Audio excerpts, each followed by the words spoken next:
Bismillahirrahmanirrahim. Assalamualaikum warahmatullahi wabarakatuh. Insya Allah pada kesempatan ini kita akan bahas masalah jenis-jenis tujuan sihir dan juga tata cara penanganannya. Yang pertama, jenis tujuan sihir yaitu sihir tentang percintaan, sihir mahabbah, yang biasanya orang Indonesia mengatakannya atau menyebutnya dengan sebutan sihir pelet. Sihir pelet kalau di Indonesia ada banyak: punjali, jaran goyang, ajian semar mesem, dan lain sebagainya. Ada banyak sekali. Nah, bagaimana tata cara pengobatannya?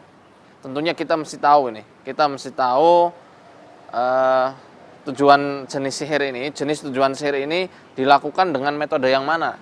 Namun secara keseluruhan, secara umum, yang pertama kali kita lakukan, jangan turuti dan jangan ikuti alur permainan setan dalam sihir tersebut.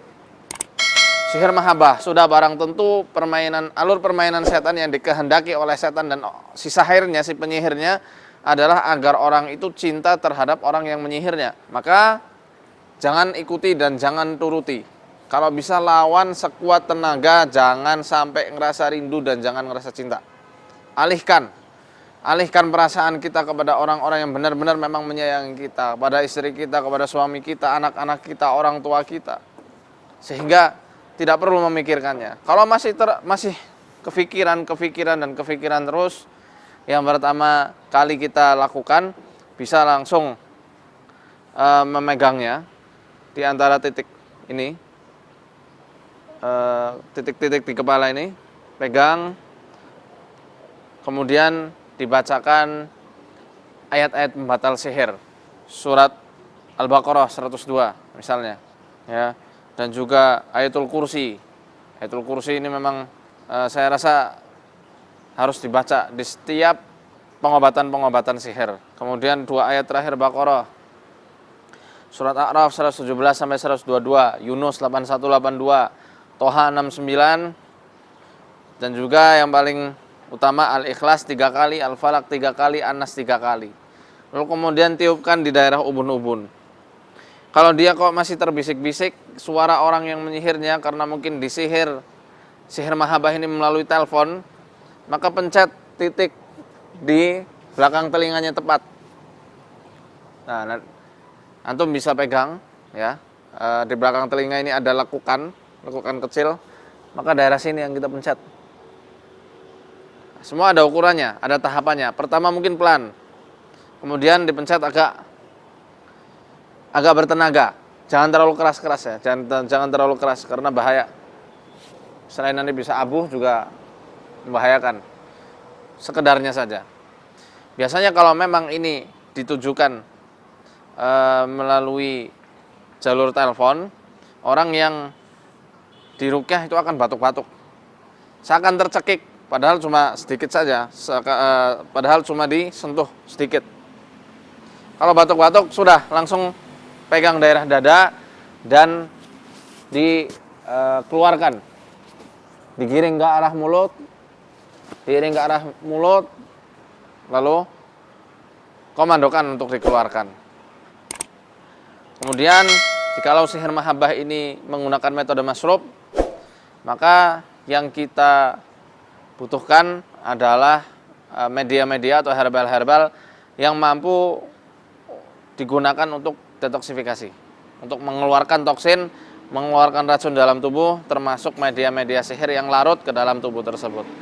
Yang mudah apa? Yang paling mudah, sediakan susu sama madu. Sudah, ini saja. Susu dengan madu. Atau bahkan kalau orang kena sihir yang memang itu sudah parah, tingkat kepekaannya tinggi, sudah susu sama pisang, blender jadi satu, ya, di blender jadi satu, bisa 1 pisang atau 2 pisang, terserah lah ya. Susunya yang berapa? 1 liter.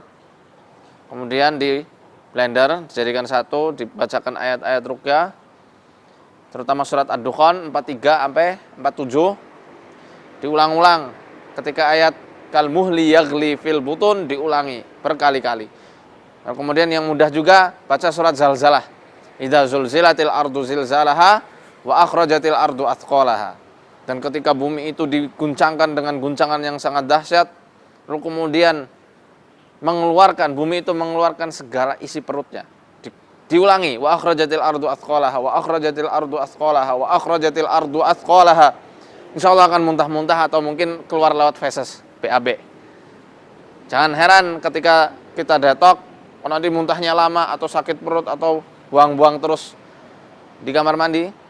Ya, maka itu adalah tanda yang baik bahwasanya media sihir sudah keluar dengan izin Allah Subhanahu wa taala. Apalagi ditandakan kalau nanti muntahannya memuntahkan muntahan-muntahan yang memang biasanya baunya luar biasa busuk dan juga ada kehitam-hitamannya atau bahkan ada yang menghijau.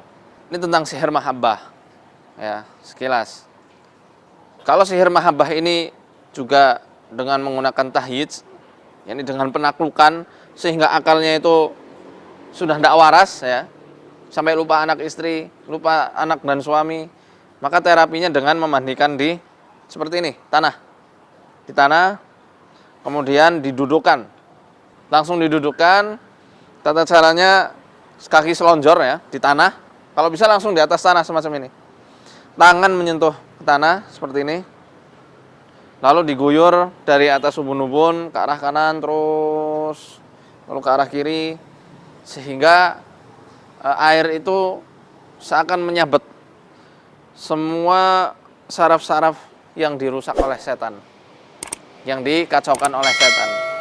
Lebih bagus ketika hujan, langsung dihujan-hujankan itu orang yang terkena sihir di akal pikirannya, sehingga stres, sehingga pengennya ketemu terus sama orang yang bersangkutan dan lupa sama keluarganya.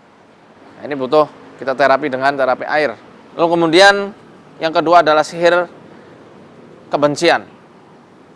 Sihir kebencian ini mencakup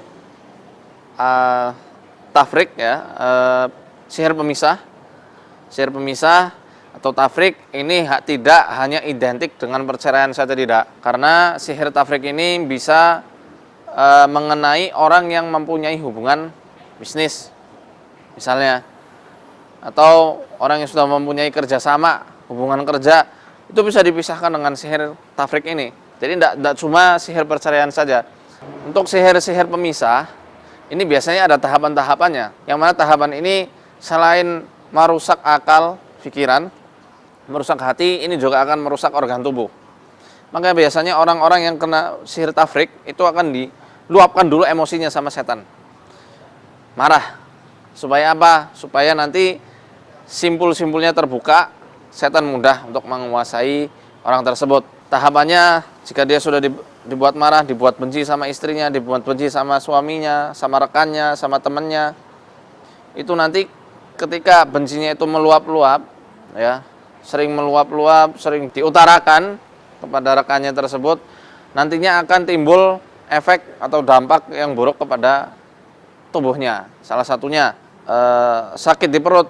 Sakit di perut ini mencakup radang usus, radang lambung, lalu kemudian penyumbatan pembuluh darah di otak, bahkan bisa sampai stroke, bisa sampai lumpuh mendadak. Maka tidak heran kadang orang-orang yang disihir, kok kenapa tiba-tiba melumpuh mendadak, pasti ada sebabnya.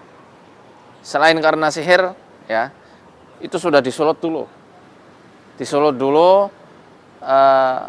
karakter pemarahnya sama setan. Ketika ini sudah melunjak, marah-marah terus, sudah lumpuh mendadak. Nauzubillah, lumpuh mendadak, sakit di perut, jantungan, dan lain sebagainya. Di antara penyakit-penyakit yang lain. Untuk penanganannya kita lihat ini dengan jenis apa biasanya. Biasanya sih ya, yang terjadi di lapangan itu dengan menggunakan media makanan atau minuman, sehingga semua isi rumah makan, terutama suami dan istrinya. Maka didetok sama seperti tadi, susu madu atau susu sama pisang. Lebih dahsyat lagi dengan menggunakan 72 daun gandarusa atau daun alpukat Yaman. 72 daun gandarusa di blender dengan air 250 ml. Jadi seukuran dengan air kemasan, gelas yang kecil itu, air mineral kemasan, di blender lalu diminumkan. Kemudian Sihir yang mencakup kebencian ini adalah sihir ta'til zawaj. Ta'til zawaj ini adalah sihir yang ditujukan untuk agar orang itu tidak mau nikah sulit. Ada yang mau melamar tapi orang yang melamar ngelihatnya itu jelek. Mau melamar orang tapi ngelihat yang dilamar itu juga jelek. Jadi dibuat benci. Biasanya ini ada faktor-faktor dendam dari si sahirnya atau si penyihirnya. Karena mungkin cintanya pernah ditolak, maka mungkin dia bersumpah, kamu tidak bakal nikah kecuali denganku, dihalang-halangi. Biasanya metodenya ini bisa menggunakan bunga kantil. Itu ditaruh di sofanya atau di tempat-tempat yang memang biasanya itu dibuat ruang pertemuan antara tamu dan tuan rumah. Bisa juga di pintu gerbangnya, sehingga ketika orang yang masuk pintu gerbang hendak melamarnya itu sudah merasa hawanya tidak enak di rumah tersebut. Panas, anyes, dingin, tidak jelas, merinding, tidak mood. Tiba-tiba udah tidak kepengen lagi melamar. Dan yang semacamnya, ada banyak. Selain dengan bunga kantil, itu juga biasanya menggunakan metode tanah. Baik tanah kuburan atau tanah yang lain ditaburkan di tempat biasanya dia melangkah. Nah, sehingga ditutup penglihatannya untuk melihat keindahan-keindahan makhluk Allah yang hendak dinikahinya atau hendak menikahinya.